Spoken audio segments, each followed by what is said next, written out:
Welcome. Good evening, everyone. Welcome to our webinar tonight on navigating patient medications. So this is part of our fall epilepsy series. So maybe you caught us at a different event in the past, and we are moving on. And I have a flyer at the end to share a little bit more about some of the upcoming events. My name is Aisha Akhtar. I'm the Vice President of Health Equity, Education, and Advocacy at the Epilepsy Foundation of Greater Chicago. If you are new to the foundation, welcome. I just wanted to give everyone a little bit of a background. We are a social service agency serving 44 counties in Illinois, and we provide case management, counseling, and support groups for all people living with epilepsy and their caregivers and families. We have programs for everyone and in hybrid form. So that's really amazing. So you can check us out on the website for more information. We also have a robust community and school seizure first aid training program as well as part of the Seizure Smart School Act from 2020. So just a little bit about us, and we will introduce our presenters here. So we have three speakers who are each going to share a little bit about the world of navigating patient medications. And there are so many different nuances to think about. So I'm going to have Dr. Wu first kind of level set with everyone and talk about medications in general and what people need to know. And then Dr. Habibi will be speaking a little bit more about anti-seizure meds. She's going to dial into that world of medications. And then we have Christie Edwards, who's going to take us back and talk a little bit more about how clinical trials come to be and how we are actually taking medications and how they land on our shelves. There's a very important element to clinical trials that sometimes people don't realize, that it can be the most altruistic thing you do when you are joining a trial to learn about how any kind of medication reacts to you. So that's a really important resource for patients in the future. So please feel free to type in any questions in the chat. I know this might be a difficult time. You might be cooking dinner with your family. But please feel free to put your questions in the chat and we will get to them towards the end. So without any further ado, I'm going to first plug the Community Needs Survey. So if you haven't seen this yet, please grab that QR code and we can post this later as well. But we are trying to learn the lay of the land. So if you'll indulge us and tell us how we're doing, we would love that. And then finally, my last slide before I turn it over. This is a little snapshot of the rest of the programs we have for this year. So please take a look, and we would love to see you at any of these events. So next month, for example, we have Women in Wellness, and then of course we have our annual education conference, the 15th year, which is really amazing. So we hope to see you at any one of those. So I'm going to turn it over now to Dr. Wu. All right. Good evening, everyone. Thank you for the invitation, and I'm very excited to share some information with all of you. Hey, so in the next 20 minutes, I will talk about anti-seizure medications, general rules for their use and their side effects. Okay. So I'm not affiliated with any of the drug company, so the information I will share is purely based on the medical literature and my own clinical experience. So you can see here is the list of current available anti-seizure medications. There's about 20 different medication available today. Some of the older ones, you can see the phenytoin, phenobarbital, carbamazepine, valproic acid. This we considered as the first generation. And the second generation for medication include the gabapentin, lamotrigine, levetiracetam, oxcarbazepine, and then the even newer ones, lacosamide and rufinamide and clobazam, prampanel, most recent cenobamate. Those are considered as the third generation of medication. So how does medication works? Um, One of the main idea for why seizure occur is that there's an imbalance between excitation and inhibition of neurons. Glutamate is the brain's primary excitatory neurotransmitter. It acts like a gas pedal, making brain cells more active. On the other hand, GABA is the main inhibitory neurotransmitter. It acts like a brake, slowing down the brain activity. When there's too much glutamate or gas or not enough GABA or brake, the brain can become overactive and that may trigger a seizure. So the seizure medication work by restoring this balance. They might reduce the excitatory activity uh, uh, and enhance the inhibitory activity or a combination of the both. Um, Here shows a schematic map of the excitatory system, how excitatory system work. I won't bore you with all the details, but I do want to highlight a few key targets of the anti-seizure medication. As you already know, the glutamate is the main excitatory chemical, which is released when the sodium and calcium channel opens, so those ion goes in and trigger the release of the glutamate. So some of the anti-seizure medication work by blocking these ion channels to prevent the glutamate release. So the classic anti-seizure medications are the sodium channel blockers. You can see here the phenytoin, carbamazepine, and the newer ones like motrigine, lacosamide, and the oxcarbazepine, and even newer one as like carbazepine, all work on sodium channel blockers. And the calcium channel blockers are included the medicine, um, azoxystrobin, valproic acid, lamotrigine, um, uh, uh, and gabapentin and pregabalin. One of very common used medicine, levetiracetam or Keppra, it's attached to a protein in on this little bubble, pre-packed glutamate. It's called a synaptic vesicle protein 2A. It's a protein on the membrane of this little bubble, thought could prevent the release of a glutamate. After glutamate release, it binds to two receptors, NMDA and AMPTA receptors, to pass along the excitatory signals. These signals were blocked by the medication include felbamate and the topiramate and the perampanel or Fycompa, so the newer medication. In the inhibitory brake system, the main inhibitory chemical is GABA, is here.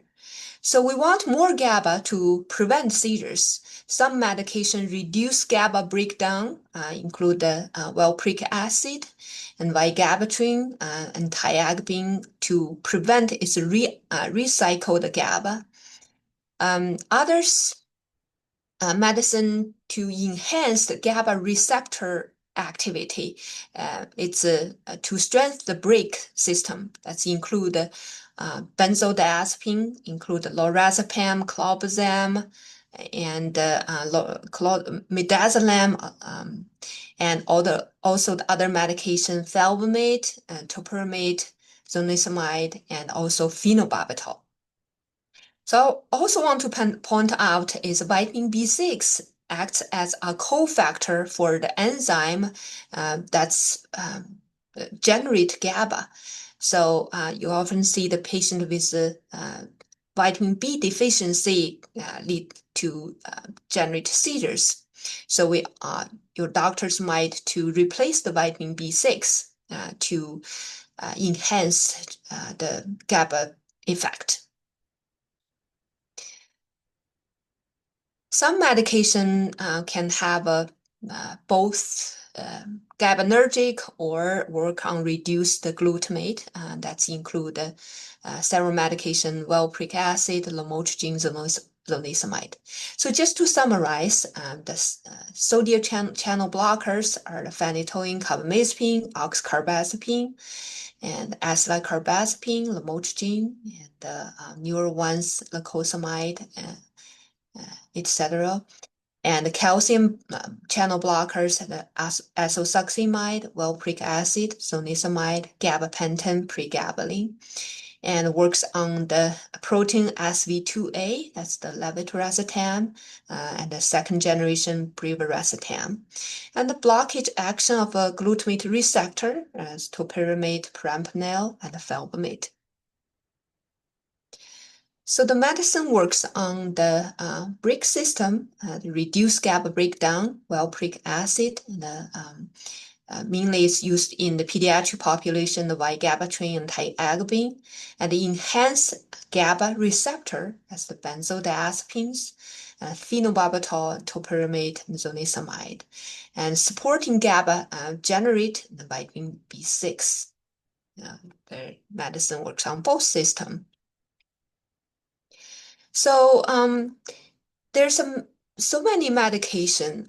The rule of choosing medicine is the correct choice of a seizure medication really requires accurate diagnosis of a seizure type or the syndrome. So this make the diagnosis clear is the most important, one of the most important factor to affect the medication option.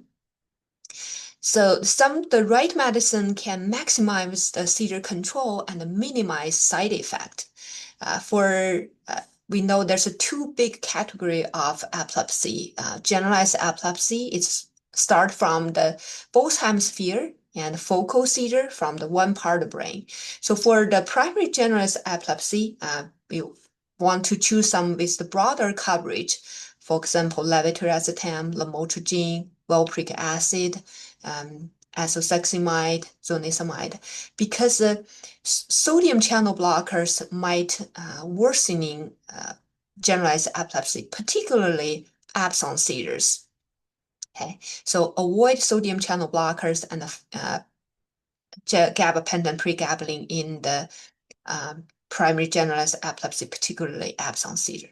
For the focal seizures, pretty much all the medicine can be used for focal seizures, either sodium blockers with the broad coverage. And the first line treatment are often levetiracetam, oxcarbazepine, lamotrigine, lacosamide, carbamazepine, etc. If at the beginning the seizure type is unclear, and certainly choose some medicine with the broader coverage and avoid the sodium channel blockers. Other factors also affect the physicians to choose medicine, right? Every patient is unique, right? For in the elderly population, the metabolism of the medicine might be slower, and the patient might have a kidney and a liver impairment. So we choose medicine, try to avoid the liver toxicity, and for the women of childbearing age, we want to choose some medicine considered safer to the fetus, include medicine lacosamide, oxcarbazepine, lamotrigine, levetiracetam, and avoid the medicine might cause any potential malformation. The most known one is the valproic acid. We also want to avoid phenobarbital and phenytoin because that might reduce the IQ of the offspring. And we also want to consider the side effect profile. And for example, the cognitive slowing, the medicine might have a less risk of cognitive slowing or include those few medication. And the medicine is known to cause more cognitive slowing are the phenobarbital, topiramate, valproic acid, carbamazepine, clobazam. And if the patient has a significant mood issues, we want to avoid levetiracetam because it might worsen the anxiety and depression. Other factors, weight medicine might cause weight gain are valproic acid, carbamazepine, and topiramate and zonisamide might cause weight loss. So they, based on the patient situation, so this might be our side effect, but another side could be our benefit. Patient might choose it because of the weight loss or weight gain. We also consider the drug-drug interactions. Medicine with more risk of drug interactions are through the enzyme inhibition or inducing, that include valproic acid, can increase the level of other medication by inhibit the liver enzyme. And on another hand, carbamazepine, phenytoin, phenobarbital might reduce the other medication level, blood level, by induce the liver enzyme. So valproic acid inhibit liver enzyme, and these three induce liver enzyme.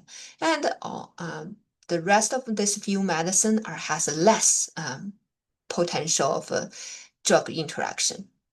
And we also considered other health conditions for the patient with severe heart disease. Lacosamide could potentially prolong or reduce the cardiac conduction, so prolonged PR interval. So avoid lacosamide in patient with severe heart disease. And the topiramate could there's a risk of causing kidney stone. If the patient already have history, we should avoid. And patient have a liver disease, we will avoid valproic acid because this might cause liver toxicity, make the condition worse. And the topiramate might worsen the glaucoma, should avoid in those patients with glaucoma. So those here are just some example. There's a more factors might affect the physician to choose certain medication versus the other. So next few minutes, I want to just go over a few medications are commonly used, almost considered as a first line. Okay. Levetiracetam or Keppra. So based on the recent study, it used in almost 60% of newly diagnosed patients. Okay. Because it treats all type of seizure, it's a broad coverage medication and has relatively mild side effect compared to the older anti-seizure medications. And it's rarely cause any allergic reaction, fewer drug-drug interactions, and also less sedative effects and cognitive side effects. And it's safe across ages, including the women of childbearing age or during pregnancy. However, it might worsen the mood issues and also require dose adjustment in patients with kidney disease, particularly end-stage renal disease. Lamotrigine, again, is a broad coverage and has a relatively low side effects profile and causes less sedation and has minimal drug interaction. But it might reduce the effect of oral birth control pills. It should be cautious, be aware for the young woman, and safer during pregnancy or women of childbearing age. So it can be also used in the mood stabilization. So it will be perfect in the patient has epilepsy and also some mood issues. So the biggest concern is might cause severe allergic reaction. So needs a very slow titration, really take 2 or 3 months to get to a reasonable blood level. Carbamazepine is a sodium channel blockers. It's used for focal seizures, but it also can be used for mood stabilization and trigeminal neuralgia and neuropathy. Okay. However, it has quite a few side effects, can cause hypersensitivity, allergic reaction, might cause weight gain, and might reduce the blood salt levels or hyponatremia, might reduce certain blood cells and causes enzyme inducing. So it causes drug-drug interactions with a lot of medication. So oxcarbazepine is considered as a second generation of carbamazepine, and it's also used for focal seizures. It has lower risk of cognitive slowing and is better tolerated, has a fewer drug-drug interaction compared to the first generation's carbamazepine, and also safer in women of the childbearing age. The only side effect, even more than the carbamazepine, is a higher risk of lowering blood sodium level, hyponatremia. So that's we do need to monitor the sodium level after starting this medication. Next medicine I want to discuss is the lacosamide or Vimpat. It's a sodium channel blockers used for focal seizures. Has a lower risk of cognitive or mood-related issues. This is probably one of the best tolerated medication, and has minimal drug interaction. Also considered as a very clean drug. It's available in both IV and oral form, because some medicine only has a oral form, like lamotrigine. Right? So with both IV and the oral form can be used in the urgent situation, particularly in the prolonged seizure or need urgently loading medicine. It's safer in the women of childbearing age. So one of the concern is its reduced heart conduction and cautions the patient of severe heart condition. We already talked. Valproic acid, or other names, Depcode, Depkine, and is a broad coverage medicine, treat all type of seizures, and has multiple mechanism. It's quite effective. It's one of the older drugs, but very effective.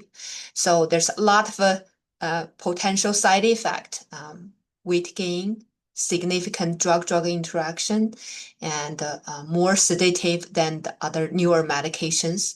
Long-term use might cause tremors. Okay, there are several patients actually came in for concerning for Parkinson's disease, but actually they have tremors related to use of valproic acid, and might reduce the platelets in the blood, and it can cause liver toxicity and might cause birth defects, and the long-term use can cause hair loss. So we do need to monitor the blood. We check the blood periodically and monitor the liver function and also the blood cells. Now I want to switch the gear to rescue medicine. I don't know if any questions so far from audience. Nope, not yet. Great. All right, rescue medicine. So the rescue medicine is used to prevent seizures from becoming a medical emergency or status epilepticus. So it's we want to stop the ongoing seizures and also stop the seizure clusters. So clusters could be the several seizures in a short period of time is more frequent than their baseline seizure frequency. So cluster can be a different person to person. And the rescue medication allow patients and caregivers manage seizures outside the hospital and sometimes can avoid a ER visit. So this is the page I got from the Epilepsy Foundation. So there's current three FDA approved rescue medication. One is diazepam, is rectal gel or called Diastat. And there's two nasal spray. Nasilam is midazolam nasal spray, or Valtoco is a diazepam nasal spray. So you can see this one is mainly Diastat only mainly used in the children, okay, or little baby. And it's much easier to use nasal spray as a rescue medicine. So very easy use, just to push it in the nostril, and then can reduce the seizure duration and prevent the further seizures. There's a few other rescue medicine not FDA approved. That's the wafers and clonazepam wafers, and also the oral liquid lorazepam or diazepam. All right. So as the goal of medical treatment of epilepsy is simple, it's no seizures, no side effect, as quick as possible. So this is really a team approach, involve you, your family, and your doctor. So with this team approach, 70% of patients can reach this goal. Always staying informed and following your treatment plan, and communicate with your doctors, and are the key to success of controlled seizures. With that, thank you for your attention, and that's all I want to talk. Thank you, Dr. Wu. One quick question came up regarding ethosuximide. Did you want to touch on that? Yeah, anti-seizure is our like showed here is a calcium channel blockers. So this medicine only treat absence seizures. Okay, so only absence seizures. If the patient has multiple seizure type, absence seizure, myoclonus, or the mainly is grand mal seizure or tonic-clonic seizure, ethosuximide doesn't work.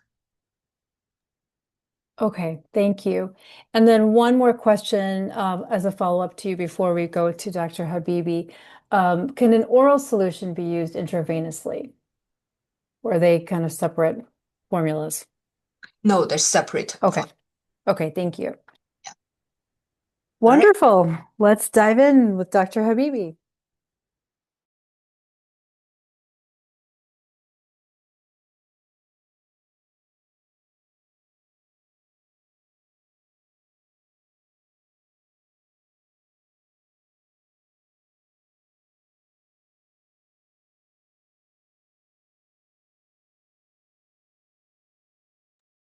Good evening, everyone. I'm trying to share my slides. Bear with me.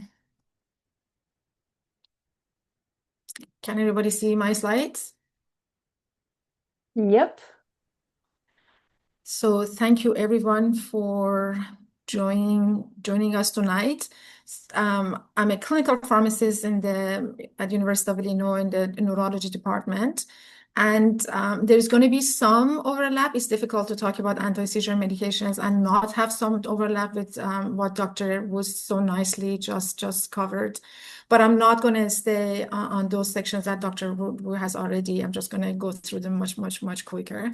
But we all know and have heard about brand versus generic names for medications. We're talking about anti-seizure medications and all other medications. So the brand drug that we are looking at or talking about is that original drug that is made or manufactured by the drug company. And they typically have the patent right, the right to market the drug to the consumers, to the market for a limited time. It varies a little bit depending on when they filed with the FDA. Usually is about 20 years that they have the right to just market that brand drug. But once that patent expires, then the generic companies can manufacture the medication and send it to the market, which is typically a much less expensive medication. Has the same active ingredient and must meet the similar efficacy and safety standards, similar to the brand medication. The inactive ingredients can differ. It may look different, but there might be several generic companies that are making the same generic drug. For epilepsy, it's always important that to remain on the same generic brand to avoid fluctuations in the medication level. So that's what we always advocate. But you may go to the pharmacy, and depending what pharmacy has on hand, they may switch the patients. And sometimes we do realize that switching from one generic to another may fluctuate some of these levels. So we always advocate, if possible, to stay on the same generic medication. Dr. Wu already talked about this. These are the first generation medications that were introduced to the market. And I'm sure you have seen these medications before, with the exception of primidone. All these other medications, as old as they are still being used frequently even today.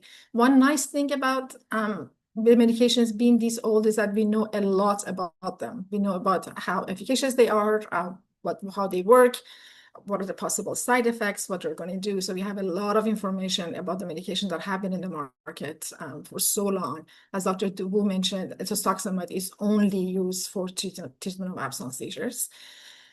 The second generation medication that have come to the market, I put clobazam in 1984, but in reality, it was introduced to the market in the US in 2011. But we do have a lot of information about clobazam because before it was introduced to the United States, it was being used in Canada and Europe and other countries. So there is a lot of information at our studies trials about clobazam and what it does. And then the last group of medications, with the last one, cenobamate, that was introduced to the US market. As I said, Dr. Wu touched on selection, how we select the medications. So just briefly would mention it. As she mentioned, seizure type is very important, patient gender. She also touched on pregnancy issues. What are the plans for pregnancy? Age is also a factor. Children versus adult, young adult, and elderly. Children by size and weight use more medication compared to adults and elderly. As we age, our metabolism slows down and we use less medication. Other medical conditions that the patient has, other medication that the patient's taking, including over-the-counter medications. Sometimes we hear from our patients that they don't consider what they're buying over-the-counter as medications, but it's so important that you let us know that if you're using over-the-counter medication. And the reason is that some of them can actually do interact with your anti-seizure medications, either making them less effective or causing toxicity. Some drugs can make seizures worse. Again, another good reason to let your doctor know that what other medication you may be taking or want to use to make sure it's not the medication can lower seizure, what is called lowering seizure threshold, or increasing the risk of breakthrough seizures. And then some medications have similar side effects. And one of the most bothersome side effects of these anti-seizure medications have a tendency to make the patient tired. Sometimes they can cause dizziness.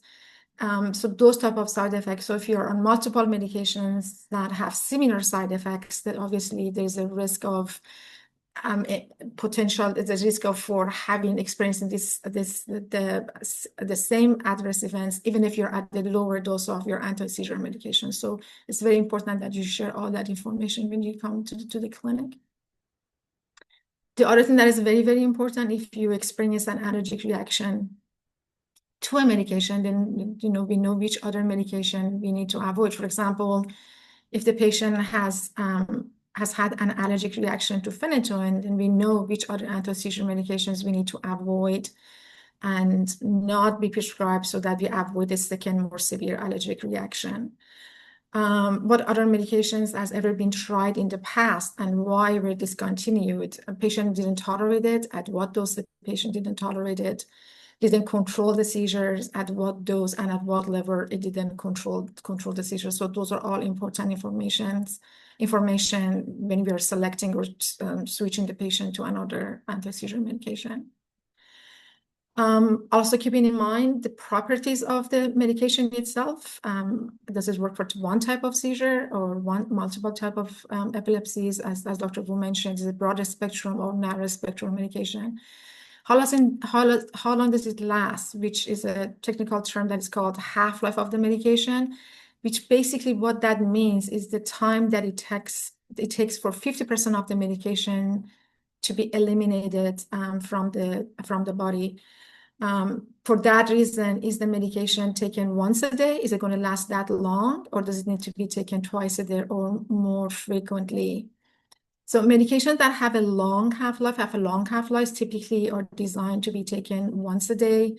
Medications that have short half-lives, and one example of a medication with short half-life is this very popular medication, Keppra, has a short half-life, that need to be taken twice, or other medications that need to be taken more frequently. It is important because sometimes I hear from our patients that they're on a medication as a short half-life, doesn't last that long. And we see them and they say, well, I take my medication only once a day. And when we ask, well, why do you take your medication only once a day? The response is that, well, I don't think I need it more frequently. And I always use the example of eating food during the day. So you can have your breakfast and say, I'm good, I'm not going to have lunch. And dinner is the same thing with medications. They don't last, especially if they have short half-lives. By the time the noon or afternoon comes, most of that medication is gone and puts the patient at risk of having breakthrough seizures. Different formulation is another tool that basically we use when we're selecting a medication. Is it immediate release, or is it an extended release medication? We prefer extended release formulations, which basically means that the medication, the way it's been made, is going to get slowly released in the system, versus a medication that is immediate release and quickly gets released in the system, in the body. So the reason that sort of we prefer, if a medication has the extended release formulation available, we prefer that. It basically helps the patient to reach that maximum level in the blood, or what the other term that is called is peak level, gradually, and it lasts longer. And that helps with some of the bothersome side effects of these medications, that when this high level, this maximum level is reached quicker, that's when the patients can experience, sedation, dizziness, some of the side effects that is bothersome. And then the extended release formulation sort of help to avoid those, so we prefer those. And then if that's not available, sometimes patients come and say, as soon as I take my medication, 2 hours or so after that, I have these symptoms, which basically tells us, yeah, this happens when the medication is reaching its maximum level or peak level. If the medication is not available in an extended release formulation, one thing that we always tell our patients, take your medication with food, because food does the same thing. It slows the absorption of the medication, just it slows it down. It doesn't prevent how much of the drug is absorbed. The full drug is going to get absorbed, but it slows that rate and sometimes can help with those type of side effects.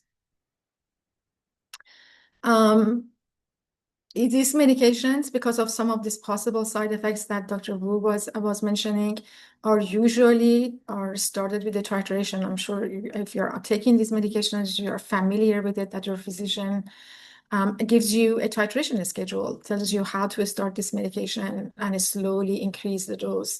Some medications already have titration kits that you can go to a pharmacy and pick up a kit, and the kit tells you how to take this medication slowly every week. And if not, then as I said, you get a titration schedule as how to increase that dose. It's very important because, as I said, it minimizes the risk of potential side effects. For some of this medication, it minimizes the risk of having an allergic reaction. So it's important to follow that titration schedule. If you are discontinuing a medication, it's very important that we slowly decrease the dose and discontinue the medication. Again, this is to avoid the risk of worsening the seizures for patients. So especially if the patient has been on the medication for a long time, that we slowly, gradually take the medication away. Dr. Wu also touched on this. We're always looking at issues with possible drug-drug interaction, basically enhancing or increasing the metabolism of other drugs, or making other drugs becoming less effective if they're metabolized quicker, or inhibit the metabolism of other drugs, causing risk of toxicity.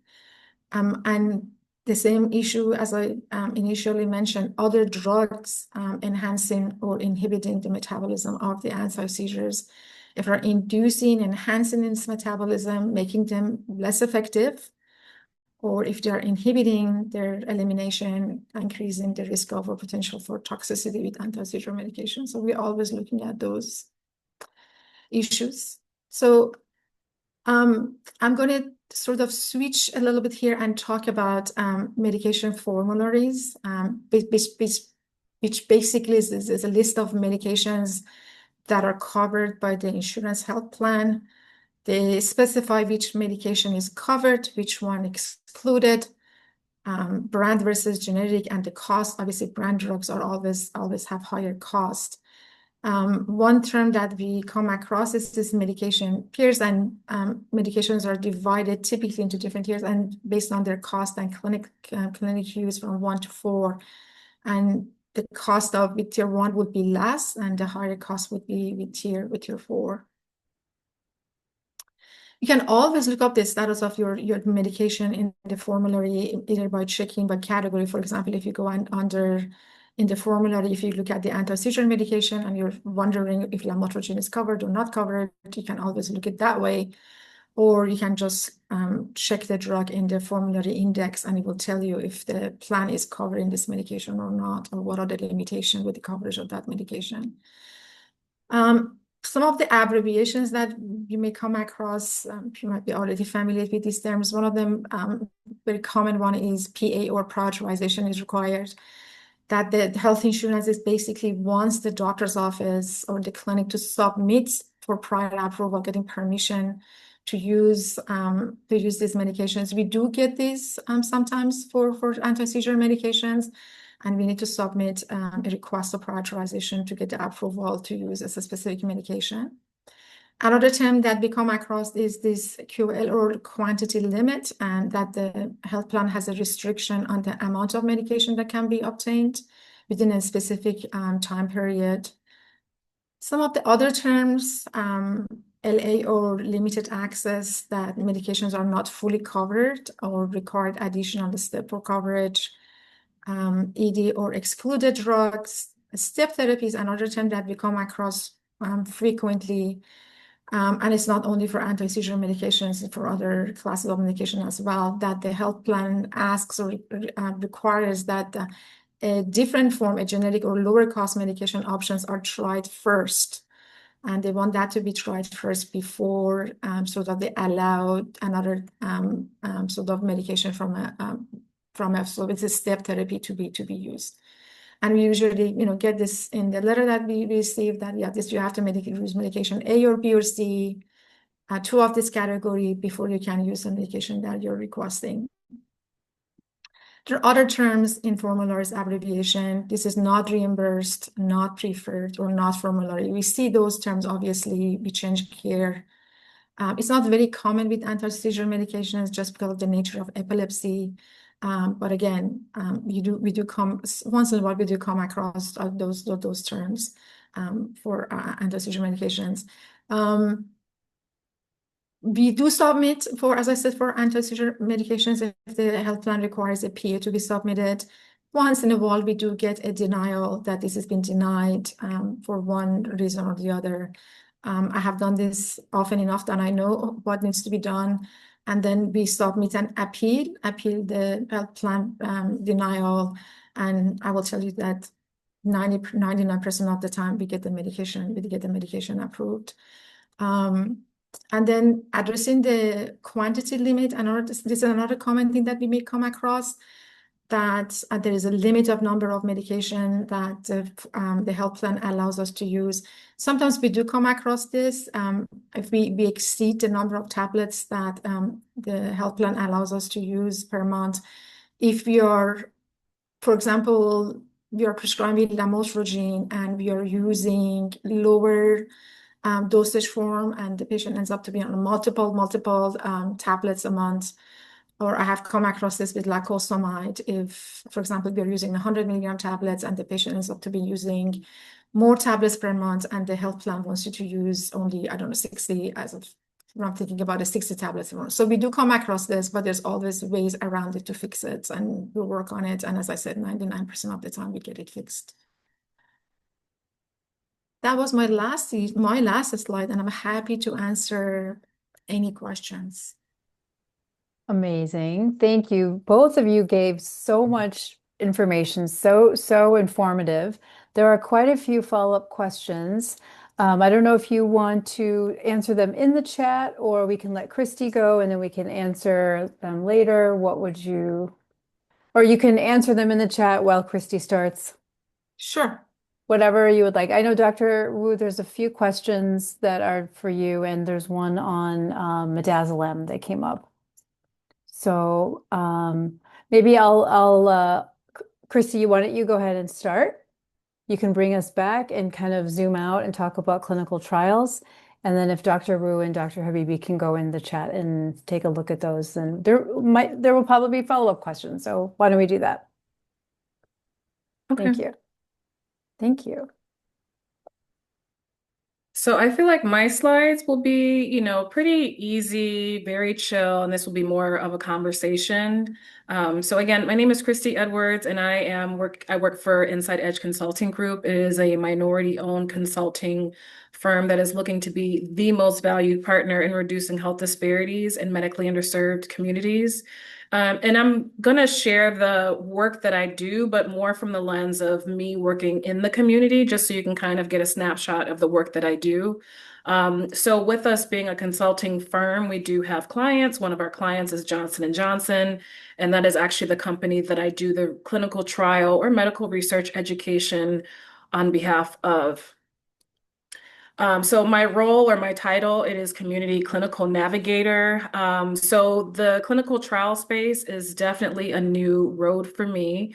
I have almost about 20 years of experience working in hospital systems here in Chicago. And so with my background in public health and a focus in community health, going this route in terms of educating and helping to reduce health disparities from a clinical trial lens is definitely new for me. But I go into these medically underserved communities, which we are looking to, medically underserved, it encompasses everyone. But some of the communities that we're really highlighting are African American, Latinx communities, Asian communities, Native American communities, older adults or mature adults, LGBTQ plus, and veterans. And so my sole job is to just create awareness and to allow people in the community to let them know that clinical trials are an untapped resource and can be used to either save a life or to improve the quality of life. So I mentioned I'm not recruiting. This is purely just educational. The slides that I use going into community, they are written in at an educational level about fifth grade or so, because we want to make sure that the information is palatable for all communities. There is a pre and a post survey that we do ask of community members, because with us going into communities, our role is boots on the ground. We really want to get an understanding of what community understands around clinical trials, where are some of the knowledge gaps, and through that information, we are able to figure out how we can better improve the program that we facilitate out in these communities. One thing that's very surprising, but probably not surprising for you all, is that when we are going into these medically underserved communities, a lot of people do not understand what clinical trials are, or actually that word is very scary for them. And so what we do is we go in and we empower them with the information so that they can be empowered to make decisions around their health. A lot of times if communities or if people don't understand, they fear. And so through the education and bringing awareness, we like to take that really scary word and kind of bring it down to a position where people are understanding what clinical trials are or medical research. I'm also learning that some of our community members feel that clinical trials is a little bit of an aggressive word. And so as a team, we're looking at other ways how we can perhaps maybe use clinical medical research as a way of saying the same thing, but maybe it doesn't sound as scary. So this is a screen that I don't share this specific to our community folks, but we want to let people know that clinical trials is not just, it's not invasive all the time. It can also just include testing out products, just testing out simple treatments like Benadryl or Tylenol, or even birth control pills. Ultimately, clinical trials is to see if treatments are going to be effective and safe for people that are taking them. And so the reason why we are wanting to educate is because a lot of these medically underserved communities are not accessing or able to access clinical trials. And we're trying to understand, where is the gap? Is it because they don't know about these clinical trials? Is it because their doctors are not talking to them? Is it because it's not accessible to them? We're trying to figure out where those gaps are. And we really want to make clinical trials or medical research very accessible to the communities that we are going into and educating around. So we do like to highlight why it's important for diverse groups to participate in clinical trials. We want to make sure that, with clinical trials being this resource to people that can help improve health outcomes, we want to make sure that it's accessible to everyone. And so we want to make sure that people understand that, we want to ensure that the treatments work for everyone. We want to ensure that it's also, in their participating in clinical trials, it's also addressing health disparities. And then also we like to highlight and let them know that participating in medical research, it helps to improve the efficacy and safety of treatments that are available out on the market. Us bringing this education does help to dismantle, breaking down that big word of clinical trials, and it brings it down to a position where it allows them to feel a little bit, feeling more trusting in medicine because it's not so big now that they understand what clinical trials is. So we break down everything. What are clinical trials?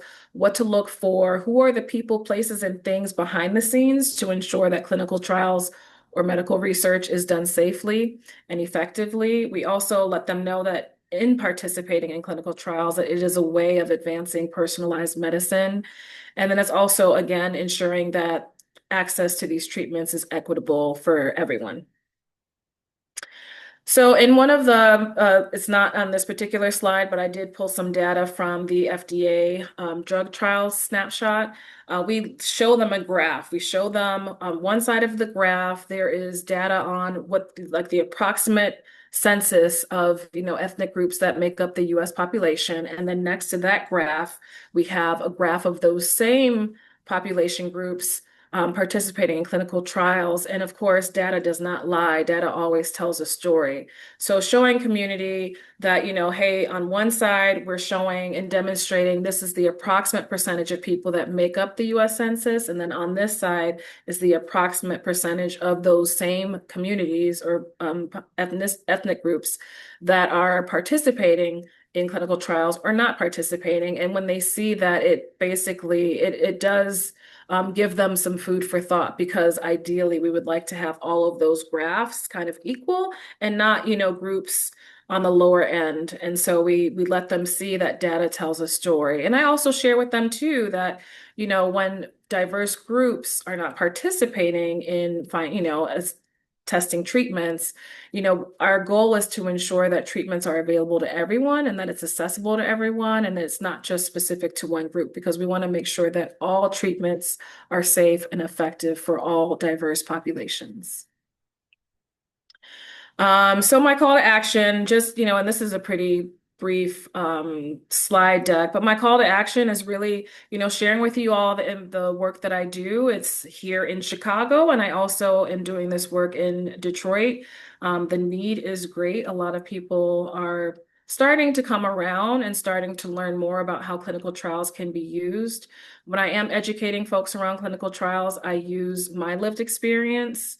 Having my son participate in clinical trials, the information that we do share out in community, because we want to give them just a very baseline understanding of what to look for, what to expect, if they decide to participate, what's an informed consent. is there an opportunity for them to opt out? If they opt out, what does that mean for them? Letting them know that some sites offer flexibility in scheduling, letting them know that some sites will actually pay for, participation in clinical trials, letting them know that some sites will even be flexible and, provide transportation for them, and to just ask. I think the most important thing is just bringing this information into communities so that they can feel empowered to make decisions around their health. But again, the slide deck that we share is condition agnostic, so it's just general information. It's not focused on anything in particular. But I do share my story about my son who had asthma at a young age, and clinical trials, our participating in clinical trials was actually a really great way for us to get access to new treatments that actually worked for him. And he just made 24 a couple weeks ago. And since the clinical trial, he was about 7 at that time. Since participating, he has had no issues. So having that information to community and sharing my story and my lived experience and how I was also very hesitant with research has helped to be a little bit more relatable. But, I'm looking for long-term partnerships with people in the community, which includes faith-based groups, community-based organizations, FQHCs, LGBTQ plus groups, older adults, or even veteran groups. So that is my work that I'm doing around clinical trials. And then if you all are interested in connecting with me, here's my QR code with my email. So if anyone has any questions, I'd be more than happy to answer them, and just let me know. Yeah, thank you, Christy. One thing that someone just mentioned, which I'm sure happens quite often, is what happens when someone doesn't qualify for a trial? Like, are there other alternatives? Are there other options for them to be able to get involved in some sort of medical research? Yes, and I'm going to actually close this out. So something that I do share with community too is, it's just like a job. When you are interviewing for a job, you want to make sure that this job is right for you. You know the qualifications. Sometimes you get the job and sometimes you don't. Same thing with clinical trials. But I do like to let people know that just because you're not accepted into the trial, it does not mean anything. You're still able to walk away with some really important information and numbers around your health. So that's another thing that people think too. It's like, oh, well, I was able to, I went through the screening process, but, through the screening process, they decided that I wasn't a good candidate. Hmm. That might, and, to some people, you may feel some kind of way, but you're actually walking away empowered, having some information around your health, whether that's, your blood pressure, your weight, that's information that you're able to walk away with. That's true. So Still there valuable. are, again, my education, it ends with the education, but we are able to guide them. I think we're just trying to figure out where are the gaps and why is this information not accessible to everyone? Some doctors have access to clinical trials Hmm. where others don't. So we've been really thinking innovatively on ways to make it so it's not so challenging. Right. Now, is there like a general repository where people can go? I mean, I know there's clinicaltrials.gov. Is that the best place where anyone should start? They can, but that website is very wonky and it can be very overwhelming for some people, especially if medical language is something that's not new for you. I mean, that is new for you. So Hmm. that's another thing that we're trying to work on. If there's maybe a more like nationwide clinical trials, access that, that will provide people with information that's not as intimidating. Because again, talking about research, it is very intimidating for a Sure. lot of people in the community, especially when you think about, historically how some minority groups have been affected with research. Right. That's a barrier that we are also having to break through around this education. Right. Wonderful. Thank you. If anyone would like to ask any follow-up questions, you're welcome to come off mute or type in the chat. What questions should patients and families ask doctors if they're unsure about their medication? Because a lot of times there is that barrier, whether it's the health literacy, medical literacy, but what are some of the best practices that our families can be putting in place? Like, as providers, what do you want to be asked? As a provider, I feel like we are at least for me, I'm prepared for answer any questions, particularly when the diagnosis of seizures are new. This can be very overwhelming, right? They are previously healthy, and suddenly with this condition, they have to take medicine every day. So, any medication, just to openly communicate with your provider. So we are here. That's the reason we are here to provide information and treatment. Wonderful. Thank you. I actually have one question to Dr. Habibi. So you talk about the quantity limitation. For me, is some of my patients came in because they run out of medicine ahead of 1 month and have trouble to and couldn't get medicine for a certain time. So as a provider, we always was trained to write 30 days supply. Is any other way you recommend to avoid this? Let's go ahead. Well, that's a great question, Dr. Wu. The issue is those rules are set by the health plan providers. The health insurance company sets those rules. Typically, you can write for a 90-day supply for some medications. So that's one way of, so some insurance health providers allow you, I may not apply to controlled medications because sometimes they don't want, again, it depends on which insurance company the patient has. May not apply to controlled medication like clonazepam or clobazam that they want to dispense a 30-day supply. But with other medication, you have the option of asking for 90-day supply. But again, the pharmacy is going to dispense exactly 1 month supply is going to multiply it by 30 by 3 months. It's very important and that you initially, if you are dealing with a medication of lamotrigine, you may not come across these pharmacies know that you have to do the titration. Insurance companies know, but with some other medications, we all have to be very careful that this tablet size that you're using is very important.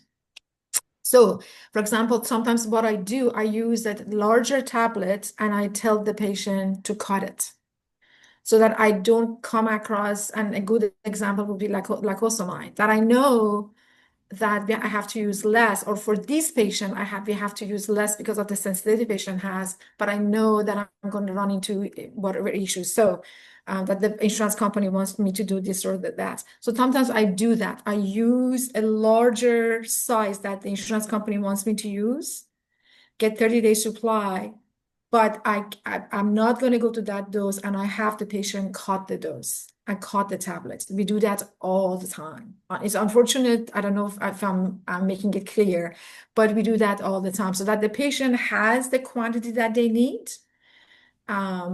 But the insurance company is only dispensing 30 days. I've done this with multiple medications. I use the larger tablet, but it takes me time because I have to sit down and write the titration schedule and explain to the patient and make sure that the patient is on board and can follow my titration. But that's one way around it.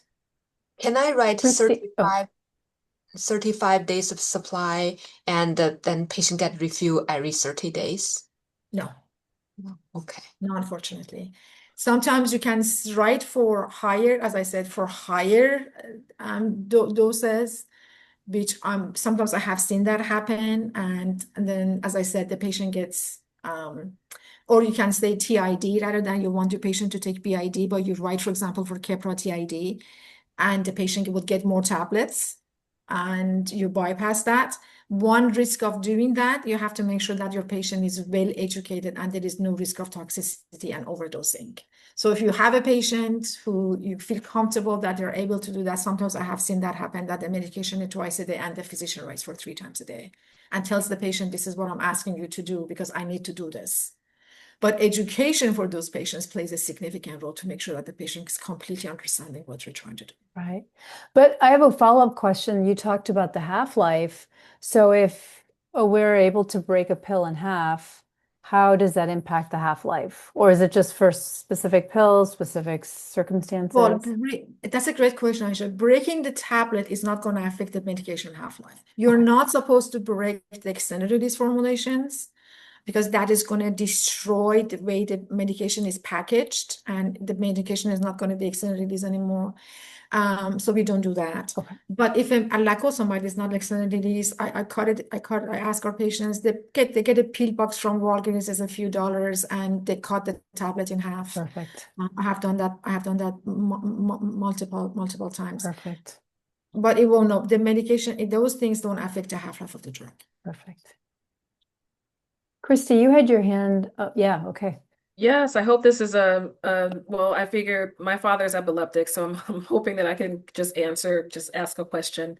So, my father has been on epileptic or epilepsy medication for over, I want to say 4 decades now. And so with that, it has really done a number on his kidneys. And so I'm just curious, as providers, what kind of advice can you give to patients, letting them know? I mean, of course, benefits outweigh the cost. Eventually, his quality of life, he's been able to, live a pretty much seizure-free life. But now on the back end, we have this chronic kidney disease that has really impacted his life.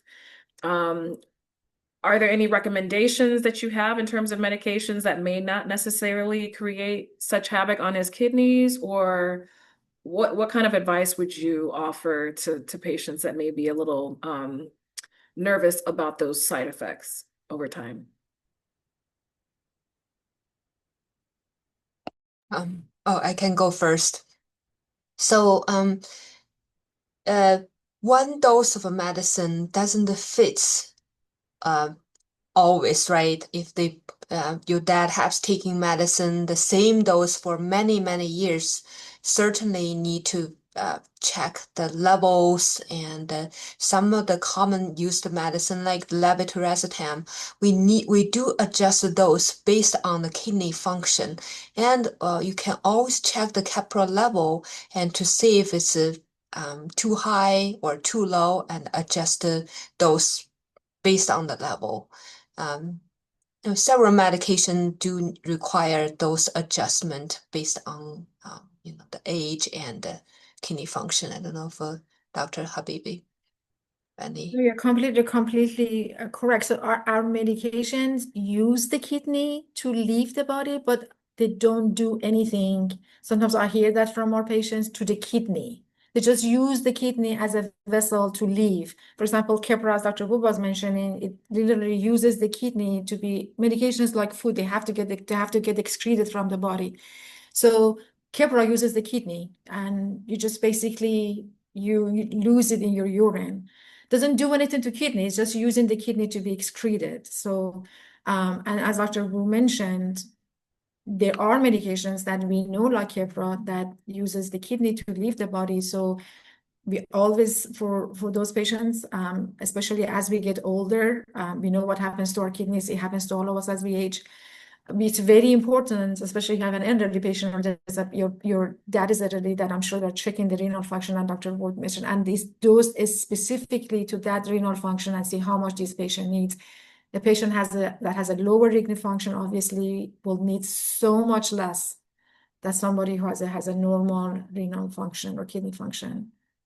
Christie, is that what you're asking, Christie? Is that what you were referring to? Yeah, I was just curious to hear what you all had to say. We don't know if we were under the impression he's a veteran, so we were under the impression it was because of the medication. What I know, Christie, and Dr. Wu can obviously, I'm Okay. sure, can add to this. None of the medications that we know and we have had for seizure control of seizures, they don't do anything. They don't harm the kidney. They just use the kidney like anything else that we eat. That they have to get away. They have either they get metabolism in the liver, or they use the kidney to leave the body. That's what those medications do. They don't go, there are medications out there that can harm the kidney and stuff like that. As far as I know, none of our seizure medications has that potential. They just use the kidney. Okay. Thank you. You're welcome. Would you put your patients on a regular cadence for blood tests, for example, to monitor things like kidney or hypertension, et cetera? Like, is there anything that you would recommend to get their blood levels checked on a periodic basis? So for me, I check the blood not very often unless either seizures are not controlled or have experienced side effects, or because either they have a kidney function declining that might affect the level of the medication. Or there's some other medication introduced that might interact with the seizure medication. In those situations, I do check. If the patient is stable on medicine for many years, I don't regularly check. Or obviously, any significant weight loss, weight gain, I check as well. Okay. I just saw a question. I agree with Dr. Wu. I mean, if somebody is stable, we don't routinely check. If it's Keppra and we are dosing based on, we know the patient has, diminution of function. Obviously, when we are dosing the patient, we always check that. But not, as Dr. Wu mentioned, somebody is stable on medication, we do routine check. But I just saw a very good question in the chat about generic versus brand medications. And we get that question all the time. And I think that's a great question. That they're saying, what are the differences about generic and brand medication? So as far as when it comes to levels. So majority of our seizure medications, majority of them, other than a handful, maybe Aptium or Xcopri, majority of the rest of our medications are now available in the generic form. And most likely, if the medication is available in the generic form, what we get approved, what the patient gets approved is for the generic form. And it's, that we have no control over this unless the patient has had a reaction to the generic form, and we can use that and say, yeah, this patient cannot because of this reaction that they have had. So majority of our patients, and I don't know what Dr. Wu's experience is are on generic medication. So we are very comfortable with using generic anti-seizure medications, and the people who are here should be comfortable using generic formulations of these medications. This is what happens. So there are obviously some differences. What happens is the patient starts on this. That's what we want. We would prefer that the patient stays on the same generic company as much as possible. Because what happens is the patient is on this dose, they may have a level, the seizures are controlled, and we know this is a good dose, the patient's seizures are controlled. This is when we need to keep the patient. The issue happens when the patient gets switched around from one generic form. And it doesn't happen in every patient, but some patients are more sensitive from one generic form to another generic form. And they may have fluctuations in their levels, and either may experience side effects or breakthrough seizures. So my experience has been that majority of our patients on generic formulations, they do perfectly fine. And the goal is that when you go to pharmacy, if possible, that you ask that you stay on the same generic formulation, and it's perfectly fine. And I don't know what Dr. Wu's experience has been. Completely agree.